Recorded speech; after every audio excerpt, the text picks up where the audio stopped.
On January 15, 2025, Israel and Hamas, the Palestinian militant group controlling the Gaza Strip, reached a hostage ceasefire agreement. This agreement aims to end months of conflict that began with Hamas's attack on Israel and the subsequent capture of hostages on October 7, 2023. The agreement is fragile, with both sides viewing each other with deep mistrust. Its success hinges on the careful implementation of a multi-stage process. The agreement is a significant development in the long and fraught history of the Israeli-Palestinian conflict. It represents a rare instance of direct negotiation between the two sides, albeit through mediators. The agreement's terms offer a glimpse into the complex web of security concerns, humanitarian needs, and political calculations that underpin the conflict. The hostage ceasefire agreement is structured around a three-phase process, building upon an earlier Israeli proposal presented in May 2024. The first stage focuses on the immediate cessation of hostilities and the release of hostages. The second stage involves further withdrawals of Israeli forces and the release of additional prisoners. The final stage aims for a more comprehensive and lasting resolution to the conflict, though details remain vague. This phased approach reflects the deep-seated mistrust between Israel and Hamas. Each stage is contingent upon the successful implementation of the previous stage, creating a mechanism for building confidence and ensuring compliance. However, this intricate structure also makes the agreement vulnerable to collapse should either side perceive a breach of trust or attempt to exploit the process for political gain. The agreement outlines specific provisions for the gradual withdrawal of Israeli forces from areas of the Gaza Strip, a region that has seen decades of conflict and tension. This move is part of a broader effort to de-escalate the situation and create a more stable environment for both Israelis and Palestinians, and the reciprocal release of Palestinian prisoners held by Israel. These prisoners, many of whom have been detained for years, are seen as heroes by their communities, and their release is a significant gesture of goodwill. In the initial phase, Israel is to redeploy its forces eastward from densely populated border areas, reducing the military presence in these regions. This redeployment is expected to ease tensions and reduce the likelihood of clashes, while Hamas will release a number of hostages, including those who are ill or wounded. The release of these hostages is a critical component of the agreement aimed at addressing humanitarian concerns and building trust between the two sides. This exchange is meant to serve as a confidence-building measure, paving the way for more substantial withdrawals and releases in subsequent stages. It is hoped that these initial steps will lead to a more comprehensive peace process. The prisoner exchange is particularly sensitive, with both sides attaching symbolic and political significance to the release of their respective detainees. For many families, these reunions are moments of profound emotional relief and joy. The agreement stipulates different release ratios for various categories of prisoners, reflecting the complexities of the issue.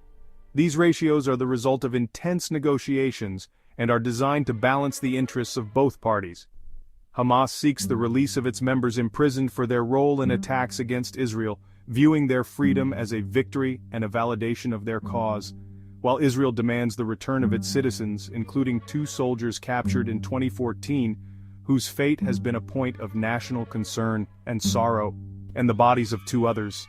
The return of these bodies is seen as a solemn duty to honor the fallen and provide closure to their families. The agreement addresses the crucial issue of border security, a major concern for both Israel and Egypt. Ensuring the safety and stability of these borders is paramount for maintaining peace and preventing illegal activities. The Philadelphia Corridor, a narrow strip of land separating Gaza from Egypt, has been a flashpoint for smuggling and cross-border attacks. This area has seen numerous attempts to transport weapons and other contraband, posing significant security risks. The agreement stipulates a phased Israeli withdrawal from this corridor, with full withdrawal contingent on the successful implementation of earlier stages. This phased approach aims to ensure that security is not compromised during the transition. Egypt, for its part, is expected to play a more active role in monitoring the border and preventing the flow of arms and militants. Enhanced surveillance and increased patrols are key components of this strategy. The Rafah border crossing, the main gateway between Gaza and the outside world, is also addressed in the agreement. This crossing point is vital for the movement of people and goods, and its management is crucial for regional stability. Israel has agreed to facilitate the crossings operation for civilian and humanitarian purposes, including the transfer of wounded individuals. This measure is intended to ensure that those in need of medical care can receive it without unnecessary delays. This provision is crucial for alleviating the dire humanitarian situation in Gaza, which has been exacerbated by the recent conflict and the ongoing Israeli blockade. The flow of humanitarian aid is essential for providing relief to the affected population and supporting recovery efforts. Section 5: Humanitarian Corridors. Recognizing the dire humanitarian situation in Gaza, the agreement includes provisions for the delivery of aid and the movement of civilians. A humanitarian aid protocol is to be established, supervised by international mediators, to ensure the safe and unimpeded flow of essential goods and services into the Gaza Strip.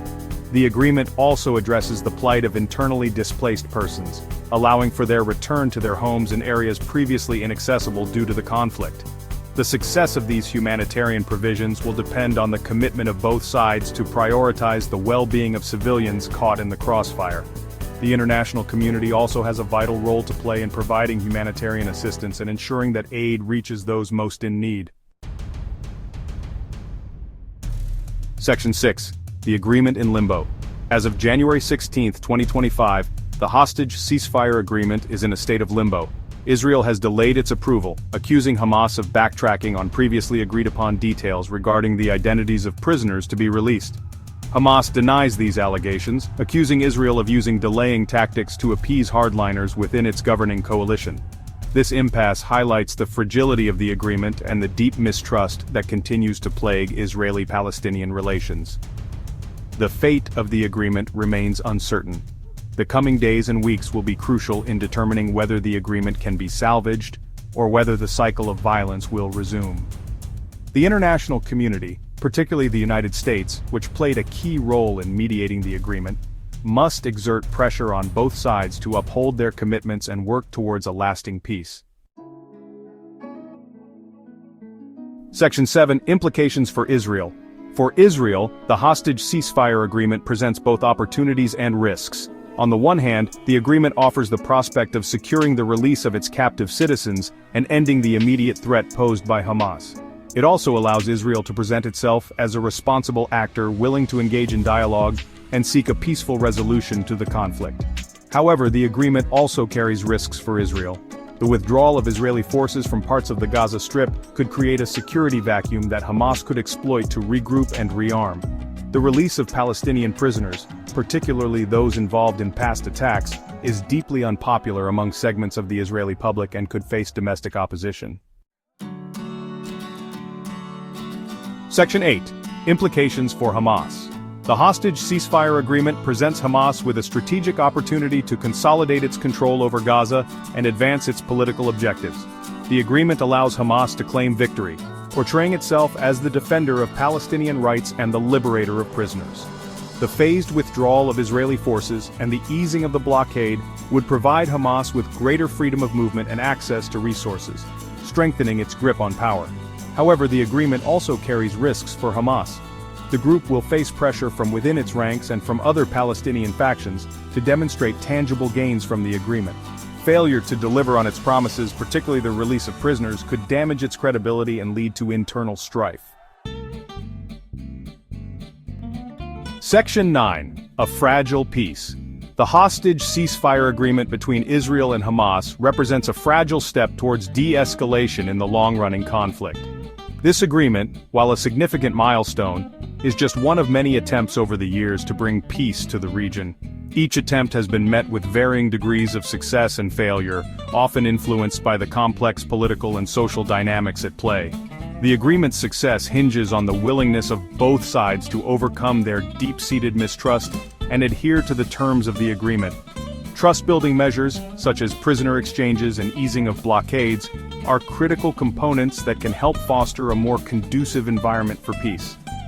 The international community has a crucial role to play in supporting the implementation of the agreement and encouraging both sides to work towards a just and lasting peace. Diplomatic pressure, economic incentives, and peacekeeping missions are some of the tools that can be employed to ensure compliance and build momentum towards a sustainable resolution. Whether this agreement marks a turning point towards a more peaceful future, or a temporary lull in the violence remains to be seen. Public opinion on both sides is divided, with some hopeful for change, and others skeptical of the agreement's longevity. The underlying issues that fuel the Israeli-Palestinian conflict, including land, security, and political recognition, remain unresolved. These core issues have been the source of tension for decades and will require comprehensive and inclusive negotiations to address. The hostage ceasefire agreement, while significant, does not address these fundamental issues. It is a temporary measure that provides a window of opportunity for more substantive discussions to take place. A lasting peace will require sustained dialogue, compromise, and a commitment from both sides to finding a solution that addresses the legitimate aspirations of both Israelis and Palestinians. This involves not only political leaders but also grassroots movements and civil society organizations working together to build a foundation for enduring peace.